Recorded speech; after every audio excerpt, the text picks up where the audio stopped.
Hi, welcome to the next episode of Triggers in Spiritual Medicine. I am Laura Bonetzky-Gaffney, formerly Laura Joseph, for those who might know me.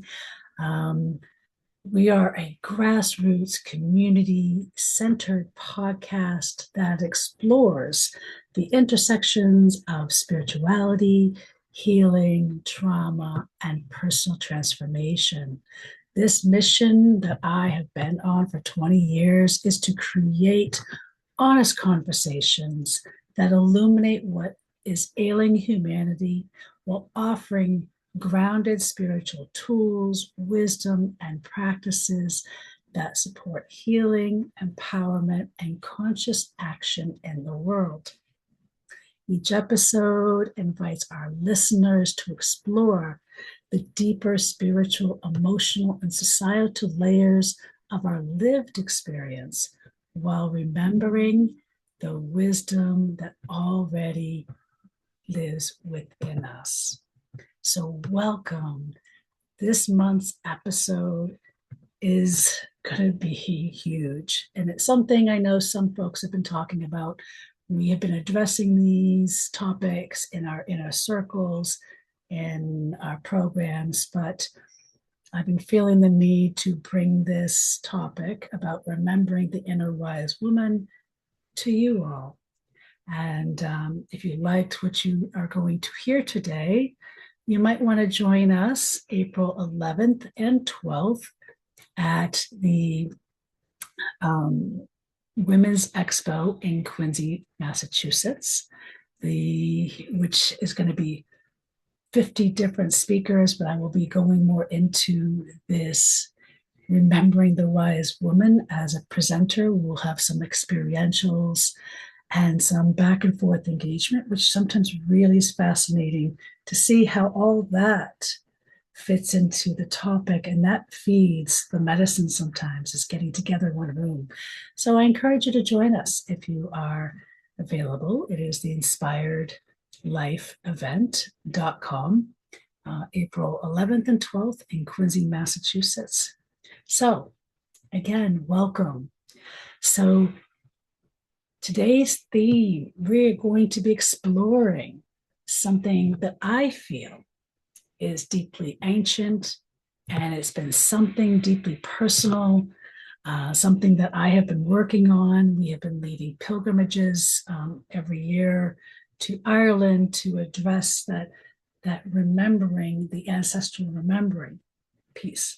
But this part, we're going to be talking about remembering that inner wise woman. So right now, what I am going to do is invite you to settle in.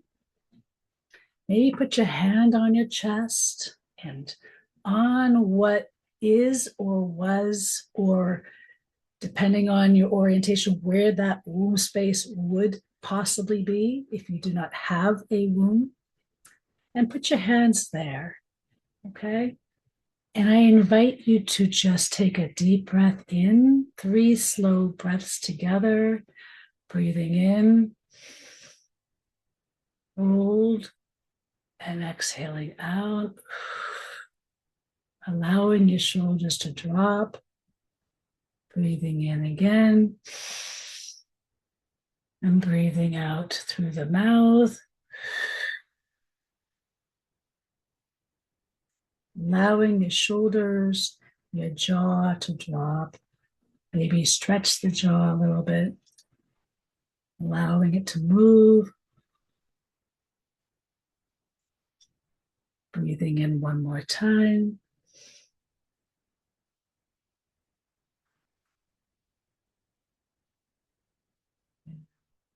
Welcome. Welcome.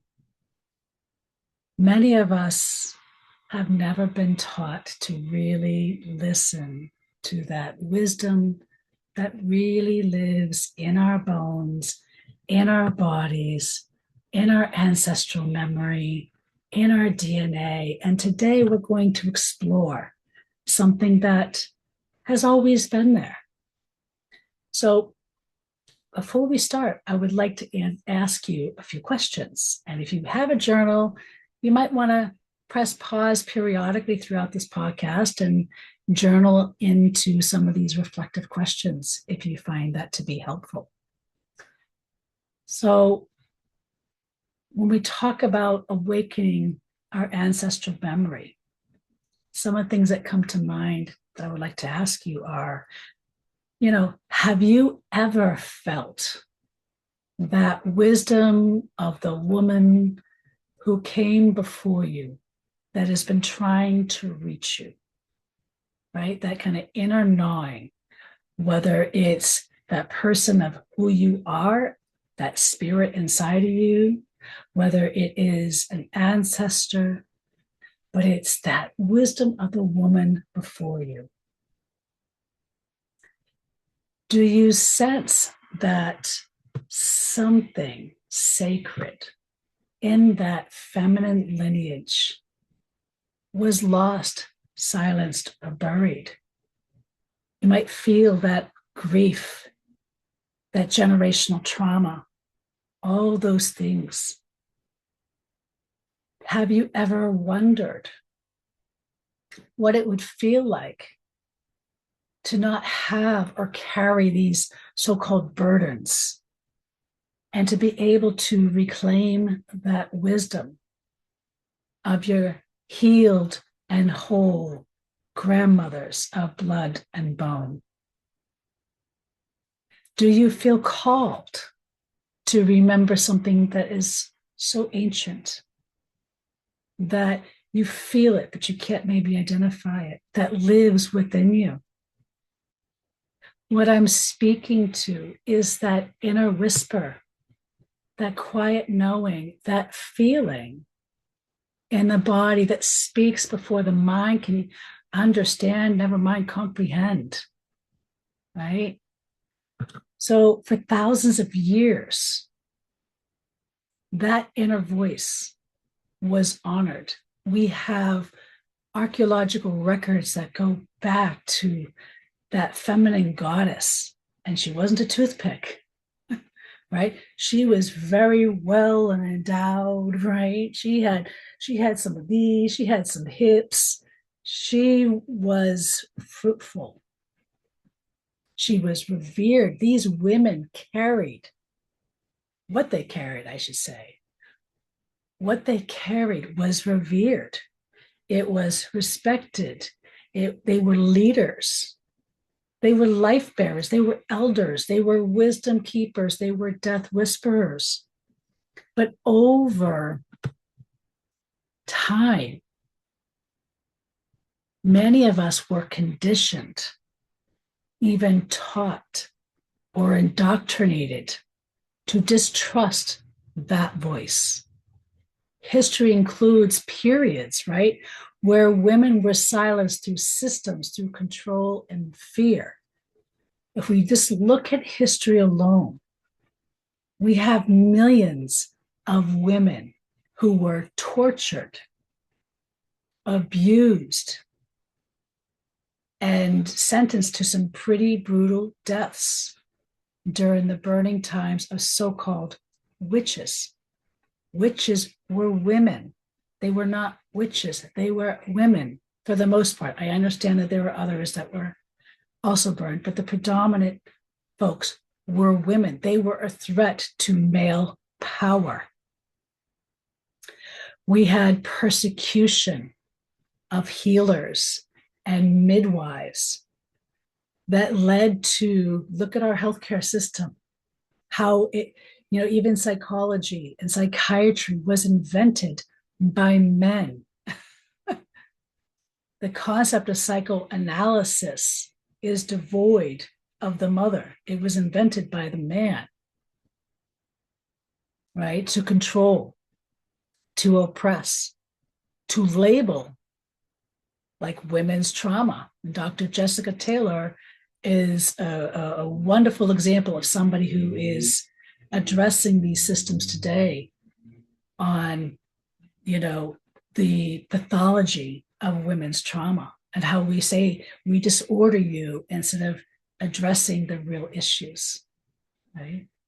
We also have examples of colonization and suppression of Indigenous wisdom, not just here in the Americas, but worldwide. We're seeing it happen right now with Palestinians.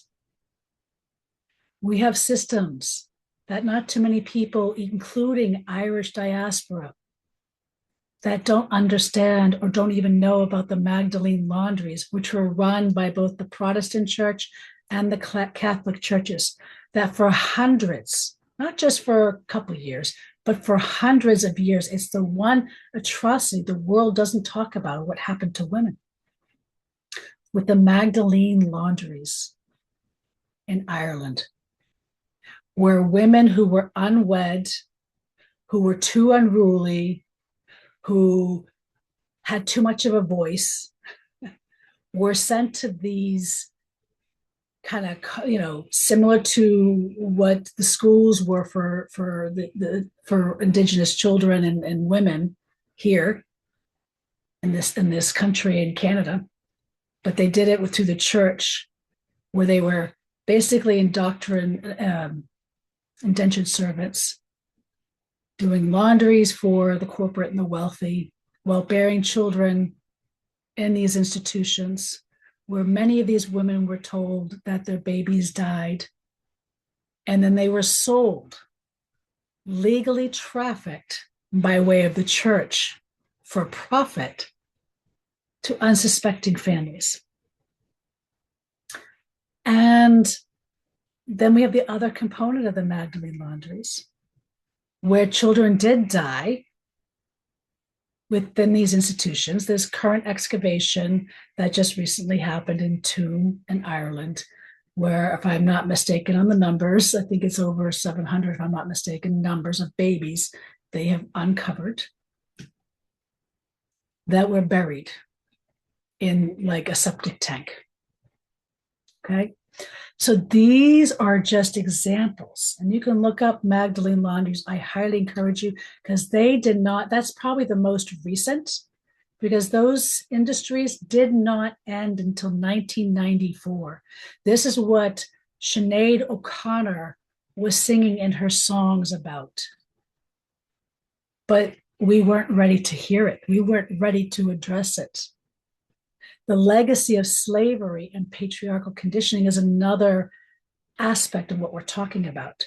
These wounds still echo, not only in our bones, because some of it, and for some of us, it is still fresh, because we may still have living relatives who experienced these atrocities firsthand. But we also have it in our collective memory, on the soil where these atrocities happened, because energy doesn't die.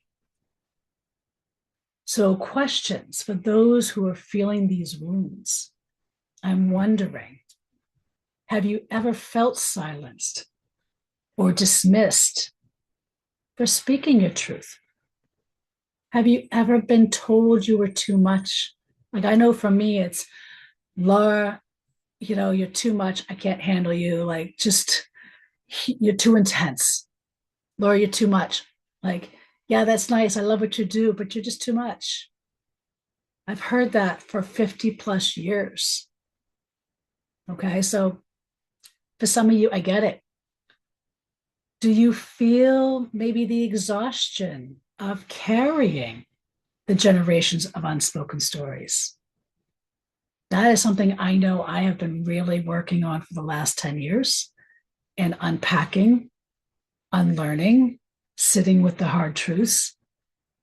For me, it was trying to understand the trauma and domestic violence that carried in my family lineages, and the repetition, and also now the blockages, because I can go back to my great grandfather in Ireland, but then there's like a 2,000-year block, and I go, oh my goodness, like, what happened in this time? But I can't even access that wisdom or that atrocity, right? So do you feel those unspoken stories? And it might even show up, for instance, as illness and disease. Have you felt, for instance, that deep longing, to heal something in that matriarchal line, but you just either didn't know what, you didn't know how, you don't even know where to begin, right? So I want you to just sit for a moment and just reflect on some of those questions as we move into the next part of just what is the wise woman? Who is she? What archetype? What does she really represent? So the wise woman really isn't defined by an age. She is a state of remembering and embodied wisdom. So if I did have to go to an age, for instance, yes, she's going to be typically somebody who's had some years on her, some life experience, right? She's going to have typically sometimes can embody the crone years, okay, because it's just the life wisdom, but not everybody is that. There are a lot of young folks coming up today that also embody that wise woman, that embodied and remembering the wisdom so easily and thoroughly through their bones and their tissues. But that wise woman, where does she live? She lives in our intuition, our ancestral memory, our lived experience. She lives in our scars, our survival, that relationship to nature, and that spiritual knowing. Sometimes they say, especially those who've gone through a lot of really big trauma and they don't know how they survived it and still thrive through it, that is sometimes those who know how to speak to that because they rose above some of these things. And everybody's experience is different. This is not to say one's better than the other. It's knowing where you are and questioning. And one of the things I would also suggest is that if you're feeling triggered in any manner, in any way through this episode, I would ask you to stop, pause, breathe, and just take a moment for yourself and see what is surfacing. Because that's also important for you. Try to get out of the head and listen to the body. That's part of what we're doing here, right? So the wise woman is also the voice. She is that voice that whispers this truth when the world says basically, shut the fuck up. They want you quiet. For me, what they did is why I have these two books here, Feisty and Secrets to Healing, where I even talked about the incarceration story on how I was never arrested. I was never accused of a crime. And my right to a lawyer was denied as a way. I had 14 interns investigating judicial corruption in family court involving cases of domestic violence. And so what happened to me, because I was naive and thought the truth shall prevail, like we have laws, we have counterbalances, we have all this stuff. I just tell the truth and I have the evidence, I should be good, right? No, that system tossed me in jail while we were on the trail of one particular judge on the money trail on how they were paid for by abuser groups, pro-abuser groups, and helping abusers get custody of their children while denying victims due process and justice. So anyway, I'm not going to go into that. That's a story for another day, but I'm just giving you some examples, right? So the wise woman, and to be honest with you, being in prison taught me a lot. It taught me a lot about who's really behind bars and who's not. It taught me a lot about the system as a whole, as an oppression, a system of oppression, and how that works. Because my filters were like, no, I'm good. Like, your truth shall prevail. Like, I'm good. Like, I've overcome a lot. I did all these things, and bam.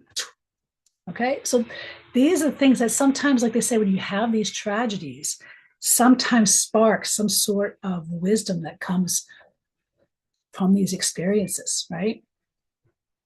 But historically, let's just talk historically. Historically, that wise woman, she was the healer, she was the midwife, she was the herbalist, she was the protector of the community, she was the story keeper, the spiritual leader. Maybe she was the one that the council listened to when shit went awry, right? Because of this, many were persecuted.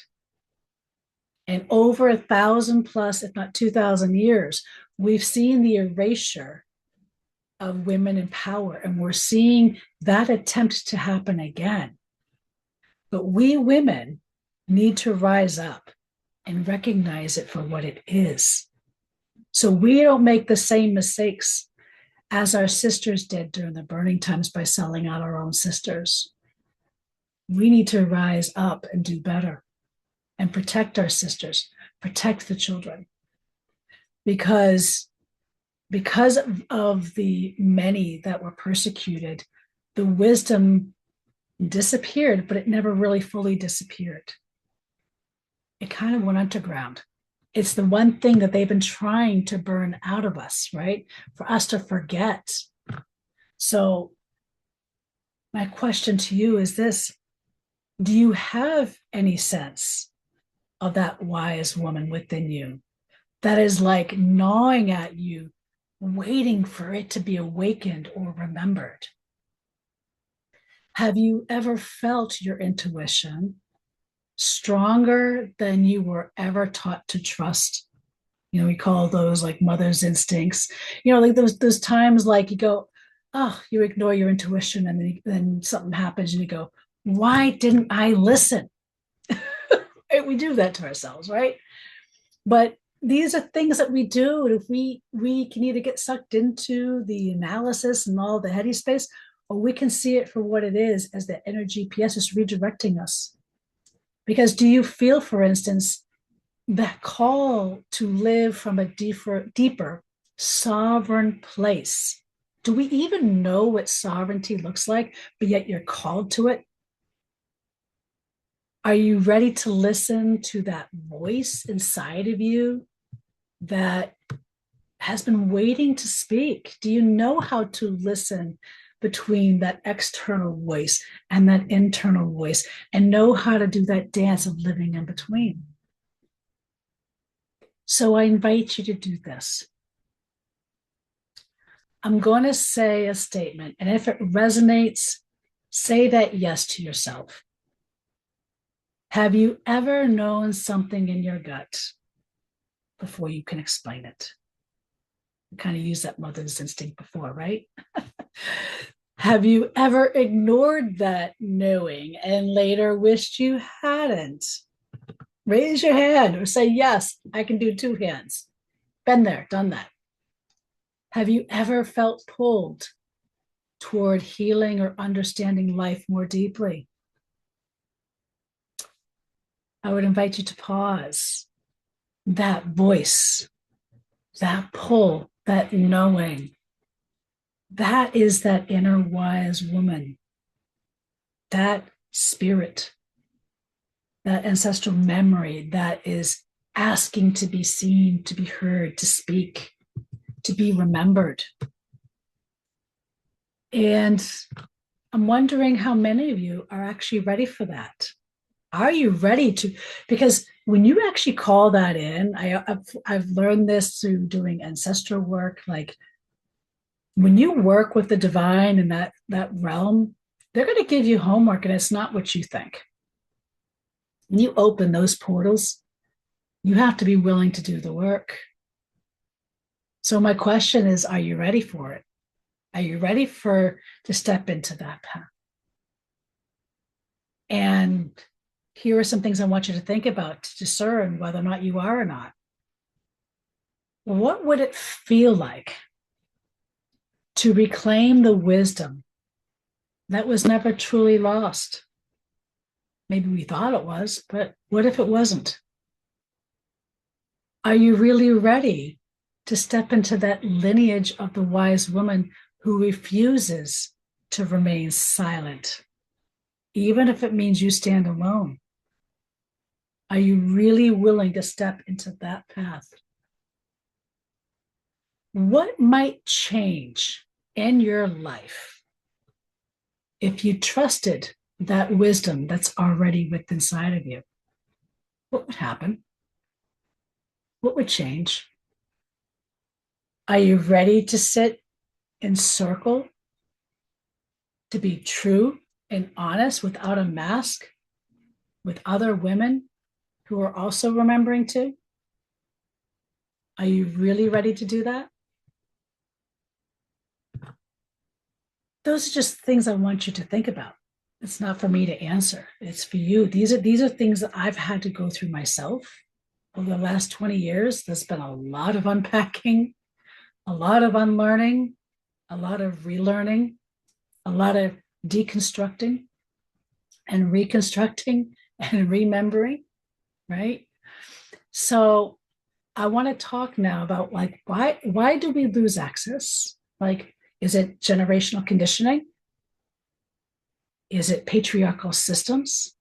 Is it colonization, trauma, disconnection from our body, the modern culture prioritizing productivity over intuition?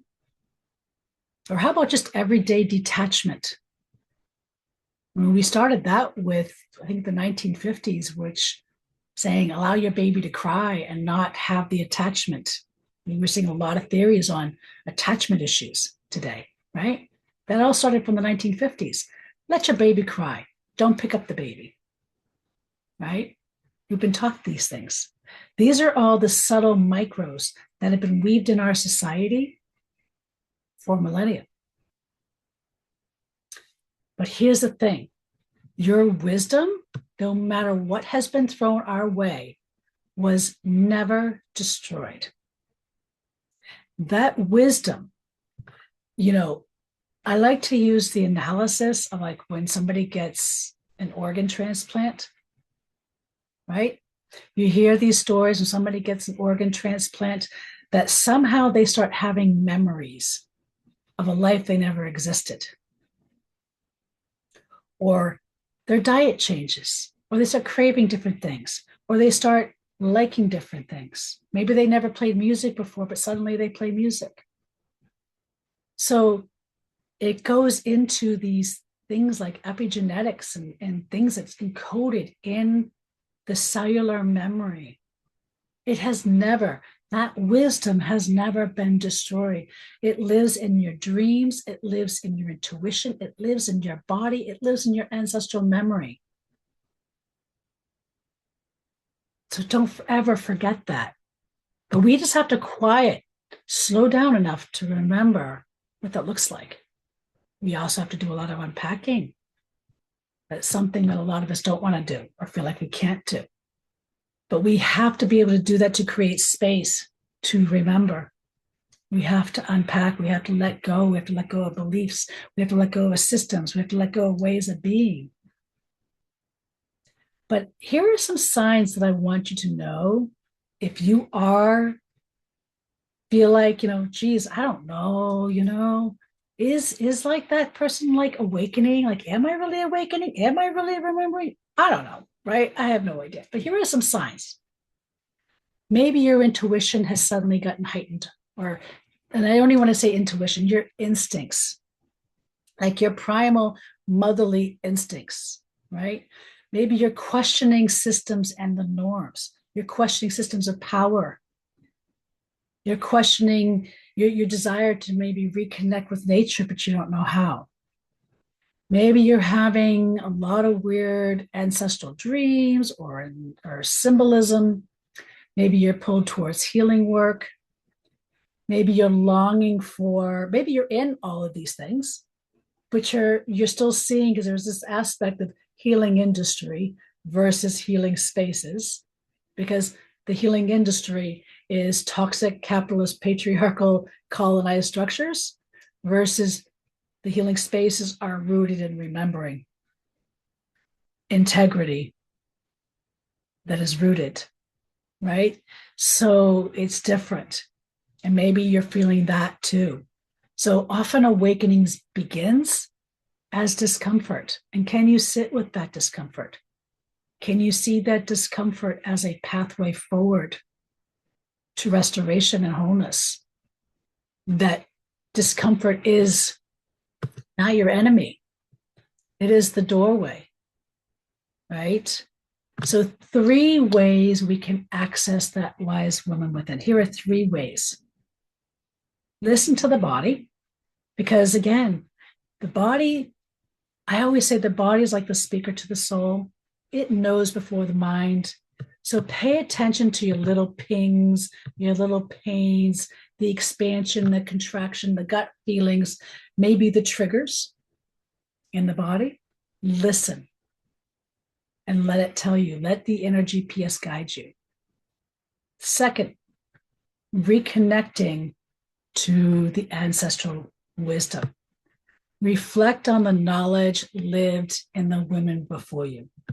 And it's not just all the good things like my grandma cooked these amazing cookies and she did this and she did that. Maybe it's, geez, my mother was a great mother until I became a teenager. Then she became an extraordinarily, like Sybil, emotionally abusive. And I had a great relationship with my grandmother, but all three of her kids hated her and said that she was extraordinarily abusive. And then only to find out that her sister died of an illegal abortion in 1934. Her brother died in World War I, and her father was an immigrant from Ireland who has potential reputation of murdering people as a child to come over to the US, only to find out that he was extraordinarily violent, controlling, and abusive. And then you might have a disconnection, right? So it's not just the good, it's honoring that generational piece too, because there's knowledge there too. It's also honoring and seeing those lineages, not as just the good, but as people. And look at how they, you know, they survived and may not always be good. A lot of our ancestors, especially over the last 100 years, like they're a mess. They're a mess. And can you still love that and honor the knowledge and wisdom in spite of that? But here are some other examples that you might be reconnecting, for instance, and reflecting the knowledge. Like the herbal traditions. Like my aunt and my grandmother were very connected to rehabilitating animals, pets, wildlife. They were really connected to plant medicines. They were very ritualistic. Maybe they were storytellers. Maybe there were some spiritual teachings or connection to the land and nature. Okay, so there's all these little reconnecting to those little tidbits. It might be small, but those are doorways in. Number 3, silence and stillness.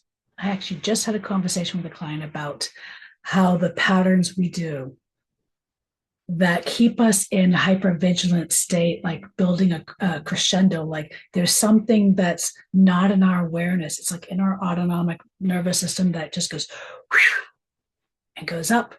And then all of a sudden, like we have to get there to trigger, like it's like an adrenaline high, but it's not in our awareness, right?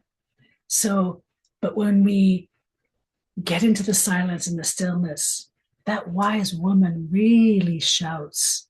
She speaks in the quiet moments, not in the ways up. So, ways to do that is really mastering and harboring a daily ritual and practice around meditation, journaling, time in nature, rituals. But it's a lot. It's a lot of doing it every day, several times a day. It doesn't have to be for hours. It can be for minutes. It's the repetition over longevity. That is the key. Repetition over longevity. Consistency over longevity. So that means like 10 minutes a day will get you more than 1 hour a week.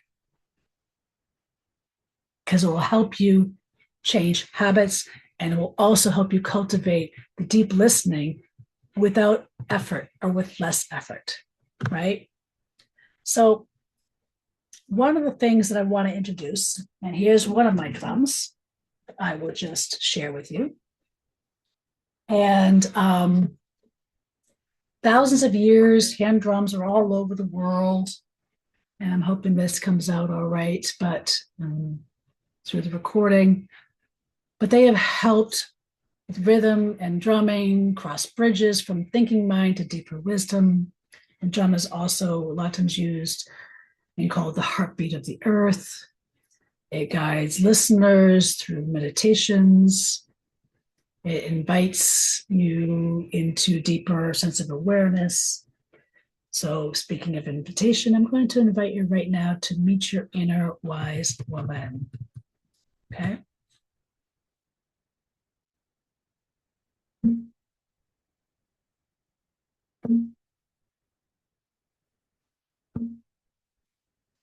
Taking a deep breath in, breathing in, breathing out. So allowing the day to go, releasing the tension, relaxing the shoulders, taking a breath in,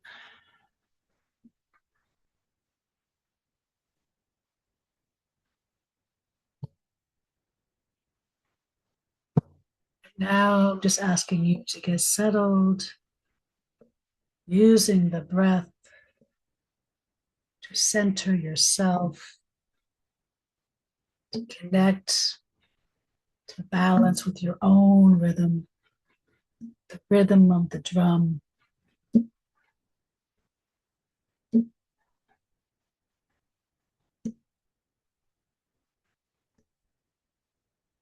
Breathing in, breathing out. Feeling a mist come over you.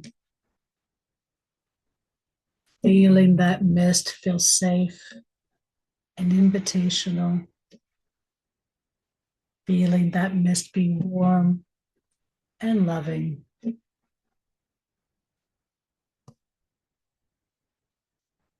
Using the breath, breathing in with each inhale breath, you see a figure moving from background, moving closer to you.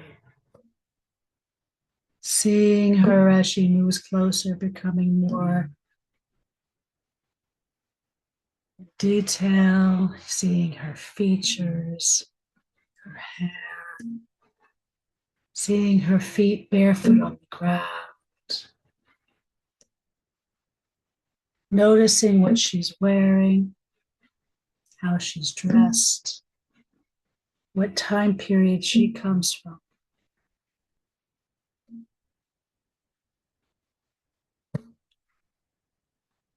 Seeing yourself getting up to meet her, greeting her, introducing her,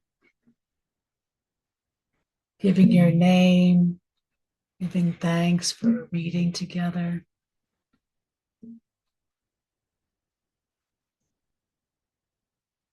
And I'm going to have a pause, just the drum, for just a couple minutes as you engage in a conversation.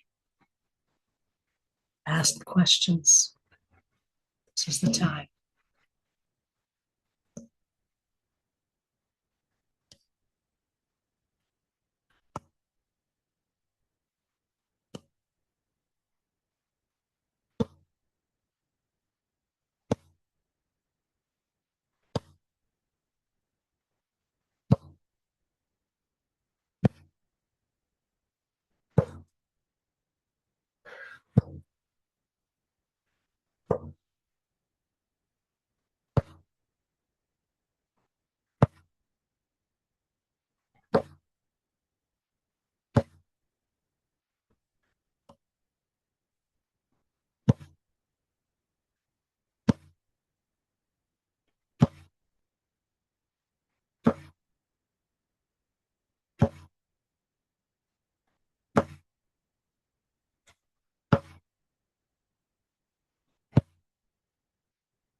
Giving thanks. Giving thanks to all that is, all that was, and all that shall be. Giving thanks to the spirit, the wise woman who showed up for you today. If you feel the need, give an embracing of a hug, giving thanks to them. A handshake, or whoever you would like to depart. See yourself coming back to where you were seating. Seeing yourself moving, hearing my voice, feeling the wise woman move back into the fog. Feel the fog become thick around you.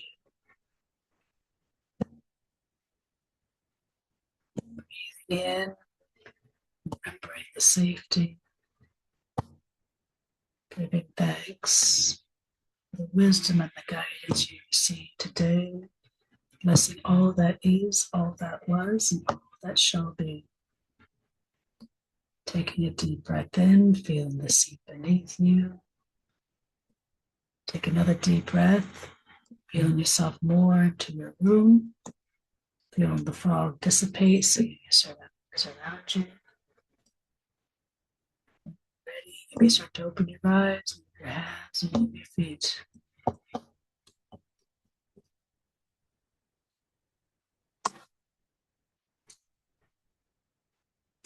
So now I would like to know, and put in the comments if you would like, I would love to know, did you receive an image or message or feeling?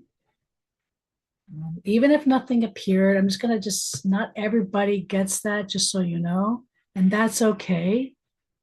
Just know that the door has been opened, the portal has been opened, and the wisdom sometimes unfolds later. So pay attention to your dreams, pay attention to what shows up over the next few weeks. The energies in the month of April and May are going to be no joke. They're initiatory, they're fire. So there's going to be a lot that's going to be asked of us moving forward. And so be kind to yourself. But I would love to know, for those of you who did receive an image or a message or a feeling, I would love to know to please share in the comments. That would be great. And I would like to just say that the wise woman that you may have met today, or maybe you didn't meet, but maybe they're coming, is not separate from you. They are not separate from you. She lives within your bones, your breath, and your ancestral memory. The more we slow down and listen, the more clearly she speaks and guides you, like a mother, a wise grandmother, an elder. And I'm talking those that are healed and whole of blood and bone, not the ones that still have some healing work to do. I'm talking about those that are healed and whole. Because the ones that are unhealed, they're going to give us lessons. And if you don't want the lesson right now, because both are good, because we have to deal with both in order to be whole and fully in our power. But just remember that the wise woman may speak through you, through your intuition, your dreams, your body, and in moments of stillness. Do not forget that. And finally, if this episode resonated with you, please follow the podcast, because this helps you receive new episodes and helps the podcast reach more people seeking healing. Please subscribe. Our subscriptions help the podcast grow and remain grassroots as a grassroots platform for important conversations to be had without influences of advertising dollars. Please like, rate, and share this episode. The ratings tell the podcast platforms that this content is meaningful enough and worth sharing with others, and maybe rising it up in the algorithms for it to be more visible. And when you share this episode, you never know who in your life might need a message of remembering. And please leave a comment or a reflection. Community engagement helps us create deeper conversations around healing and spiritual growth. And it also helps us design future episodes to know what it is that you are seeking in your life moving forward. And my final question to you is this: what if the wisdom you have been searching for has been inside of you and in your ancestral line all along? What if? And what might be possible if you finally trusted it? There we have it. Thank you for coming to the latest episode of Triggers in Spiritual Medicine. If you liked this episode and you are fairly local and you would like to join us April 11th and 12th at the Inspired Living event in Quincy, Massachusetts, please join us. I will be doing more there as a presentation around this topic. I will also have a booth there with ritual candles and smudge wands and other beautiful things, t-shirts, mugs. I'll have these books available too for purchase there. That is inspiredlifeevent.com. And if you use the code LOVE, all in capital letters, LOVE, as your code, you can receive 15% off as your code for the event. Until then, I'll see you until the next episode of Triggers in Spiritual Medicine. Have a great day, everybody. My website to learn more is www.laurahealingwithspirit.com. Have a great day, everybody.